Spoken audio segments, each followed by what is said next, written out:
नमस्कार दोस्तों, आज हम शेयर मार्केट के अंदर जो फ्यूचर एंड ऑप्शंस होते हैं उसके एक बहुत ही इम्पोर्टेंट कॉन्सेप्ट के बारे में बात करने जा रहे हैं, जिसका नाम है फ्यूचर एंड ऑप्शन या F&O बैन लिस्ट।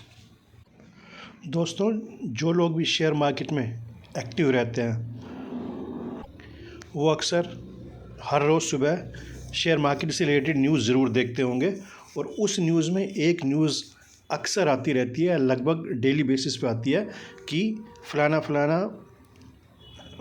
स्टॉक जो है उनको future and option ban list के अंदर डाल दिया गया है। ये न्यूज़ हमारे को लगभग डेली देखने को मिलती है। तो आज हम ये जानने का प्रयास करेंगे कि ये future and option ban list होती क्यों है, ये क्यों बनाई जाती है और इसके अंदर स्टॉक्स को क्यों पुट किया जाता है या स्टॉक्स को future and option ban list के अंदर क्यों डाला जाता है, इसके पीछे क्या वजह होती है। आज हम ये सब जानने की कोशिश करेंगे। ये बहुत ही इम्पोर्टेंट कॉन्सेप्ट होता है। जैसे ये न्यूज़ देखिए, स्टॉक मार्केट टुडे, ये न्यूज़ 28 दिसंबर 2023 की है। Shares of national aluminium RBL bank placed under future and option ban list on Thursday. ऐसी न्यूज़ आपको किसी न किसी शेयर के बारे में डेली देखने को मिलेगी ही मिलेगी। तो आज हम जानते हैं कि ये क्यों किया जाता है ऐसा और इसके पीछे की वजह क्या होती है। तो हम ये अब इसको आगे लेके चलते हैं। तो हम ये जानते हैं कि फ्यूचर एंड ऑप्शन के अंदर जो है गेम खेलना बहुत ही ज़्यादा रिस्की होता है, स्पेशली स्मॉल और रिटेल ट्रेडर्स के लिए। तो इस रिस्क को सेबी, जो कि security and exchange board of India जिसको बोला जाता है, तो वो इस पर रेगुलर नज़र रखती है। तो इसी वजह से वो कई तरीके के टूल डेवलप करती है इस रिस्क को ट्रैक करने के लिए, रिस्क को कम करने के लिए। तो उन जो अलग अलग टूल्स होते हैं उनमें से एक टूल होता है जिसको बोला जाता है फ्यूचर एंड ऑप्शन बैन। तो होता क्या है कि जितनी भी सिक्योरिटीज़ या शेयर जो ट्रेड होते हैं फ्यूचर एंड ऑप्शन सेगमेंट के अंदर, उनके लिए एक market wide position limit set की जाती है हर उसके लिए, सिक्योरिटी के लिए। तो a market wide position limit is expressed in the number of shares. तो हर सिक्योरिटी के लिए जो भी एक MWPL market wide position limit set की जाती है, उसको हम देखना चाहें तो वो नंबर ऑफ शेयर्स के अंदर लिमिट सेट की जाती है। जैसे अगर हम एग्जांपल देखें, फरवरी 2023 के अंदर जो है ये जो अंडर मेंशन्ड स्टॉक्स हैं उनकी MWPL market wide position limit set की गई थी। जिस ITC लिमिटेड की इतने नंबर ऑफ शेयर्स सेट की गई थी, टाटा स्टील की इतने number of shares MWPL limit set की गई थी। तो जब भी किसी स्टॉक के ओपन इंटरेस्ट अगर इस MWPL का 95% का एक्सीड कर जाता है तो वो stock automatically future and option ban के अंदर प्लेस कर दिया जाता है। ओपन इंटरेस्ट हम लोग ऑप्शन चेन से देखते हैं। तो जैसे ही किसी भी स्टॉक का ओपन इंटरेस्ट जो होता है, उस स्टॉक के जो लिमिट सेट की गई है वो लिमिट सेट की जाती है मार्केट वाइड पोजीशन लिमिट के अंदर। तो उतने नंबर ऑफ शेयर जो भी सेट किए गए हैं MWPL के अंदर मार्केट वाइड पोजीशन लिमिट के अंदर, अगर उसका 95% एक्सीड हो जाता है ओपन इंटरेस्ट, तो वो स्टॉक F&O बैन के अंदर चला जाता है। तो वैसे तो ओपन इंटरेस्ट आप लोगों को पता ही होगा, फिर भी एक बार रिवाइज कर लेते हैं कि open interest is the total number of outstanding contracts in the derivative segments and it reflects the number of traders who have either bought or sold the contracts। तो जितने भी total number of outstanding contract होते हैं derivative segment के अंदर, उनको open interest बोला जाता है। तो हर ट्रेडिंग डे के एंड में एक्सचेंज जो होता है वो टेस्ट करता है कि एग्रीगेट का ओपन इंटरेस्ट का जो भी एग्रीगेट है वो किस किस स्क्रिप्ट ने 95% से एक्सीड कर लिया है उस पर्टिकुलर स्टॉक के MWPL से। तो ये डेली बेसिस पे डेली शाम को चेक होता है। और अगर एक्सचेंज को लगता है कि किसी भी स्टॉक की ओपन इंटरेस्ट उसके MWPL जो कि लिमिट सेट की गई है उसको एक्सीड कर रहा है 95% से, तो from the next day onwards it bans the creation of new position in the security. तो अगले दिन से उसके अंदर नई सिक्योरिटी क्रिएट करने पे रेस्ट्रिक्शन लग जाती है जैसे ही 95% एक्सीड होता है। और हर ट्रेडिंग डे के एंड में जो एक्सचेंज होता है उन सिक्योरिटीज़ की लिस्ट को पब्लिश कर देता है जो कि फ्यूचर एंड ऑप्शन बैन की लिस्ट में प्लेस कर दिए जाते हैं। तो उनकी लिस्ट को पब्लिश कर दिया जाता है। तो आप अगले दिन सुबह जब भी न्यूज़ देखते होंगे तो आपको उन स्टॉक्स के बारे में पता चल जाता है जो से stock future and option ban के अंदर प्लेस कर दिए गए हैं। जैसे इस एग्जांपल में हम देख रहे हैं कि जो सुबह रिपोर्ट पब्लिश होती है कि कौन से स्टॉक्स को फ्यूचर एंड ऑप्शन बैन के अंदर डाला गया है, उसके अंदर जैसे एक एग्जांपल है हिंद कॉपर का। ये देखो बैन दिखा रहा है और ये रिमूव फ्रॉम बैन जो भी ग्रीन वाला है ये 80% से नीचे होते ही जैसे ही किसी की भी लिमिट ओपन इंटरेस्ट की लिमिट 80% से नीचे आती है तो उसको फ्यूचर ऑप्शन लिस्ट के बैन से हटा भी दिया जाता है। तो यहाँ पे हम देख रहे हैं कि रिमूव फ्रॉम बैन कौन कौन से स्टॉक्स के नाम आ रहे हैं और पॉसिबल एंट्री टू बैन, और कौन कौन से स्टॉक ऐसे जिनका पॉसिबल एंट्री हो सकती है। जैसे यहाँ पे हम सेल का देख रहे हैं 86%, IEX का 80%, मतलब ये धीरे धीरे आगे बढ़ रहे हैं 95% की तरफ। तो यहाँ पर इसको पॉसिबल एंट्री टू बैन कर दिया गया है कि आने वाले टाइम में या 1-2 दिन में इनको अगर इनकी लिमिट 95% से एक्सीड होती है तो इनको भी प्लेस किया जा सकता है future on option ban list के अंदर। तो यहाँ पे तीनों तरीके के नाम आ रहे हैं, बैन कौन से हैं और कौन से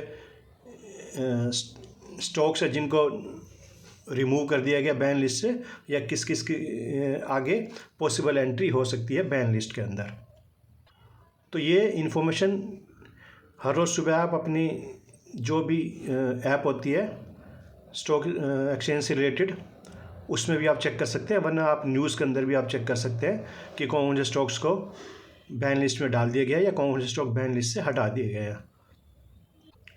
तो याद रखिए, जब भी किसी भी स्टॉक के ओपन इंटरेस्ट अगर उसकी MWPL जो भी है, नंबर ऑफ़ शेयर्स जो भी डिसाइड किए गए हैं, उसका 95% जैसे ही क्रॉस होता है तो छोटे ट्रेडर्स को, छोटे रिटेल इन्वेस्टर्स को नुकसान से बचाने के लिए, किसी भी तरीके की मैनिपुलेशन से बचाने के लिए, प्राइस मैनिपुलेशन बचाने के लिए उसके future and option ban list के अंदर प्लेस कर दिया जाता है। तो अब आगे ये सवाल उठता है कि जो भी stock future and option ban list के अंदर आता है उसके साथ होता क्या है। तो यहाँ पे हम देख रहे हैं कि when a stock is placed under the future and option ban traders are barred from taking any fresh position in the stock. तो जैसे ही कोई stock future option ban list के अंदर प्लेस किया जाता है तो ट्रेडर्स को नई पोजीशन लेने से मना कर दिया जाता है उस बैन लिस्ट के द्वारा। मतलब ट्रेडर्स अब उसके अंदर नई पोजीशन नहीं ले सकता है, वो सिर्फ ऑलरेडी जो उसने पोजीशन बना रखी है उससे वो एग्जिट कर सकता है, लेकिन नई पोजीशन को वो क्रिएट नहीं कर सकता है फ्यूचर एंड ऑप्शन के अंदर। और normal trading in the script is resumed only after the aggregate open interest across the exchanges, that is market wide position limit comes down to 80% or below। तो जैसे ही market wide position limit से 80% या उससे नीचे चली जाती है position उस स्टॉक की, तब जा कर के नए ट्रेड लिए जा सकते हैं उस स्टॉक के अंदर, जैसे ही 80% से below market wide position limit हो जाती है ओपन इंटरेस्ट की। So this is a temporary measure to elevate the volatility in a counter. तो ये भी एक तरीके का सिक्योरिटी मेजर है, सिक्योरिटी चेक है वोलेटिलिटी को एलिवेट करने के लिए, कम करने के लिए। तो इससे जो छोटे ट्रेडर्स होते हैं उनको बड़े नुकसान से बचाने के लिए ये सब स्टेप्स उठाए जाते हैं।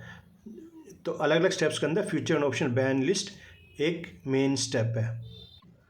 तो मार्केट के अंदर मैनिपुलेशंस ना हो इसके लिए, प्राइस का डिस्टोर्शन ना हो इसके लिए, और किसी और तरीके का सिस्टमेटिक रिस्क उसको अवॉइड करने के लिए ये सब फ्यूचर ऑप्शंस के अंदर प्लेस कर दिए जाते हैं।